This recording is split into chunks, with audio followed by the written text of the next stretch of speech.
Welcome to week 9 of Forward Progress, and I'm Ryan. This is my dad, Mike, and we're going to go ahead and get right started with the predictions for the week. The first game that we have is the Adams County Jets versus the Quincy Movement. What do you think that's going to go in here? I'm hoping movement will beat it, but I'm sure they won't. But yeah, it doesn't look like a game at all. So I think they're going to win this game. Okay. I agree. I'm going to pick myself to win. I think that just the offense and defense combined is better.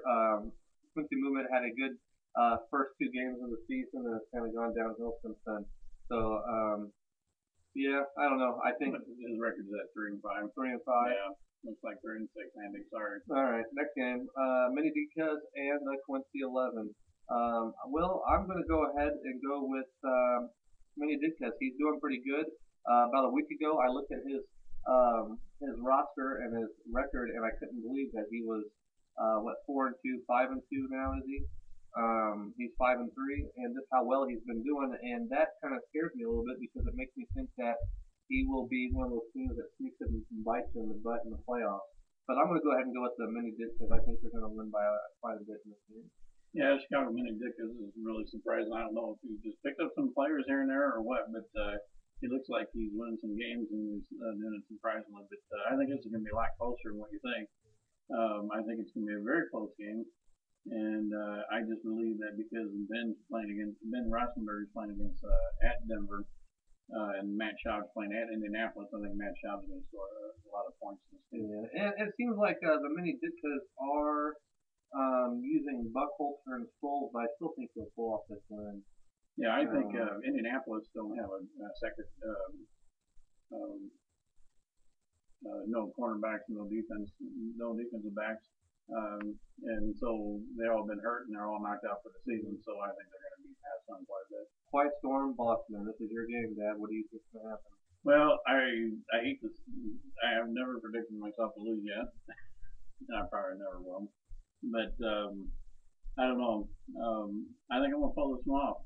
Um, I don't know. It's something I was reading, going through all the teams and everything. Aaron Rodgers against Tampa Bay, that's gonna kill me.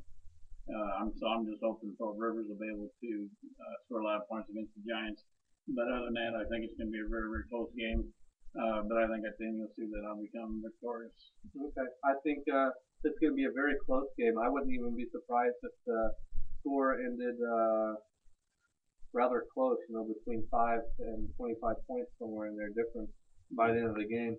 And most definitely, I think the person that scores about 280 points wins this game right here.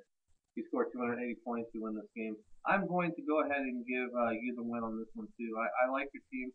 So far, he doesn't have a Quiet Storm doesn't have a receiver in there, but maybe that'll change. He has Ryan Moats, and I just found out Ryan Moats is the starting running back this weekend for Houston. So Jake, take note of that. Um, Yeah, but they're going to be handing the ball off to each other, right? what do you mean? Mm-hmm. Well, yeah, I don't know. I don't know. I don't know. I don't know what's going to happen there. Okay. So the next game is the L Train and the Downtown Heroes. I'll go ahead and start that one off. I do believe that Okay. the L Train are going to go 0-9. Yeah, that's a no-brainer. Daniel's going to win this game. Yes, I think Daniel's going to win. He's 4-4. He'll be 5-4. Daniel's going to be 0-9. I just think this is one of those times to start trading away your players. Kyle Danielson. Um, Spartacus versus the Heel. What do you think's going to go in there? Well, as you scroll up the screen here, I want to be able to look at the team real quick, and then I think Yancey's not gonna. Yancey's having a very difficult time. He's got some bye players there that he's got to fill in, but I just don't see this guy winning any games this year. I think it'd be a big battle between him and Iltrain. Do you think one of those two teams are going to go 0 and whatever the season 14 or no, because they got to play each other. Or well, one of the two teams. One of the two. Oh, I think one of the two teams will go winless. Yeah. Okay. Wow. I don't think we've ever had a team go winless, and I'm actually surprised because I've never seen so many losing records in our league before as we have right now. But we also have more like 6-2 teams, and then well, I'm 7-1 right now. I don't know if it'll end that way, but like with so little losses either at the same time. But I think King Spartacus is going to win this. I think it's quite evident that he has a better team. His defensive line seems to be doing good. He has some buys, and if he switches them in time, it'll be good. But so does Yancey. So we'll see what happens. Yancey made a whole bunch of drops this week, including Larry Johnson. But we'll see what happens from there. But Mites versus the Connection. I do have insider information from the Butt Mites who has said that he feels very confident that he is going to win this week against Jake. I had to kind of stick up for my little brother and say he does have a good team. You know, if they can all get it together, I think Jake has way too many players that are like Dr. Jekyll, Mr. Hyde type players. But I think Jake's still gonna he's gonna fall short. I think Butt might win this game, um, but it's not gonna be by a whole lot, and I could be very wrong about that. Boy, I don't see that at all. I think Tom Brady's never actually game against Miami. Miami's got good defense, but they are playing at New England, so I think he's going to score some points. Slayton's going to get his carries. He'll get a third of the carries, if not half the carries, and so will Mo. That'll straighten itself out after a while. Slayton will end up being that running back for the Houston Oilers or Houston Texans. But linebackers here is going to make a big difference. And I really do believe that the linebackers here is going to score a lot of points. With New Orleans and Pittsburgh having good running teams, I think they're going to have a lot of tackles. I think Beason's not going to get as many because I think they'll pass more in this game than they'll run. But I could be completely wrong. I like Beason; he's a great player.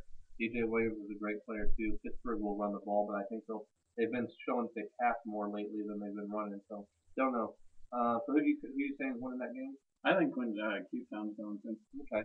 Okay, last game here. I would say this would be the game of the week in my opinion. The Papas versus the Rowdy Roberts, and I say that because this is kind of a make or break game for Big Town Papas. And Chris Roberts, he's 6-2, could very easily go 7-2. I would go ahead and say that I like the Robert Rowdies in this game. I like the way his team's looking. I still don't think when playoff time comes, his linebackers aren't going to hold up. He can't start DeMarcus Ware as your starting linebacker. He's always been meant for a defensive end position. Whoever made that trade last year to the Robert Rowdy for Philip Rivers has made a pretty good decision on that one. So who do you think's going to win? I like the Robert Riley's team, but I agree with you. The linebackers are this is not as good as Lofton and Cushing. I'm going to give that definitely edge on that one there. And then Matt Ryan versus Peyton Manning. Peyton Manning's going to not have as many opportunities to throw the ball as Houston keeps throwing the ball and gets it deep in their secondary because their Indianapolis has got a lot of hurt people on the defensive side. But so I don't know. I really do believe that Papa's going to win this game. Um, I also wish he would fill in his bye positions there, but if he doesn't, that's all right. You know, either team they lose is good for me. Mm-hmm. What do you think is going to stop Robert Rowdy from making it back to the playoffs or to the not playoffs but the championship game? Well, the GM, I think the GM isn't doing very good this year, and I just don't think that. I think they really need to take a hard look at the GM and the picks that he's picked up. I didn't say that. Well, in fact, here, I want to go ahead a little bit mistake. Yeah. Well, why don't you think the GM's done a very good job? I just think that he needed to make a couple extra trades in there to really put himself in a position to really win it all. There's some strong teams in this league, and I'm not one of them. And I think that Quiet Storm may be back at the end, and but I also look to see Jacob being there too. There's going to be some good games in that league, and of course you got Ryan there, and Ryan's going to be very strong. But you know, some standings where all the points are being scored. Even Bad Dad, my team, Boston, we scored a lot of points. But when you look up and down the team, I think the strong ones was Jacob and Quiet Storm and yourself. Well, I appreciate the nice little gestures, and I like my team, but I still think there's a couple teams there that are a little better than I am. I'm gonna have to get lucky in a game or so in the playoffs. So, and then good decision making in week 16 when you play the championship game and what that comes down to too when players are starting to put out. But that's all we got for today. So thank you guys so much for paying attention. And guys, have a great week. My name's Mike, and this is my name. My name is Ryan, and this is Mike, and we're Forward Progress, and we're out. Thomas. He called himself Mike. He said, "This is Mike," and I don't know if he thought about it, and he looked at me.